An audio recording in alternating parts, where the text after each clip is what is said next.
Okay, so here we have a snare track that we're going to be working with. I've already done some work on this, so I'm just going to start afresh just for us to understand better. So we have a snare here, and on our snare we have information. All right, so this is the snare. All right, great. So now what we're going to just do to replace this snare, and it's the same process for every other part of the drum, the kick, the toms.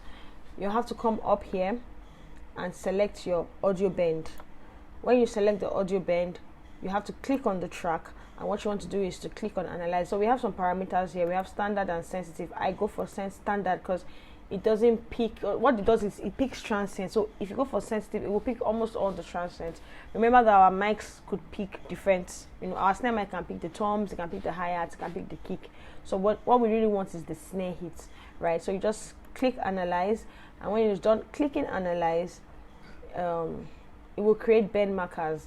Now these bend markers that it is creating are what are going to serve as our MIDI information. So here we have bend markers already. All these lines are bend markers. All of these lines are bend markers, right? So it's basically serving as MIDI information. So what we're gonna do next is to create a new track, an instrument track. You can name it whatever you want to name it, snare, whatever. I just named it S because I'm still going to export it as audio, so I don't really need to name it anything stressful or important. So I'm just going to go ahead and create an instrument track.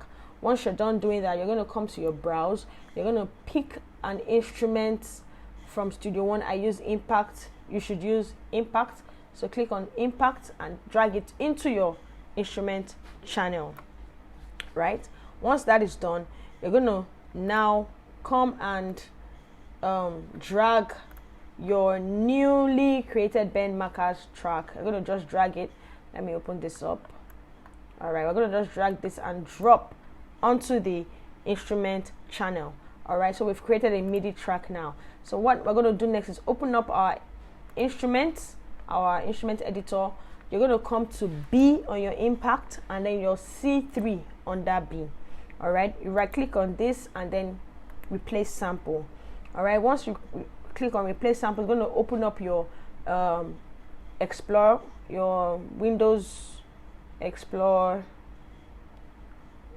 tab, and then you can now go to wherever you have your tones. All right, so I have quite a number of tones here, so I'll just click on my snare, click on whichever snare I want to use, and then once I did, it loads. All right, it loads on the instrument, and automatically that is what is going to come out when we play the instrument track. All right, as you can see that it's showing information here. All right, next thing we're now going to do is to right click on our MIDI track and then bounce to a new track.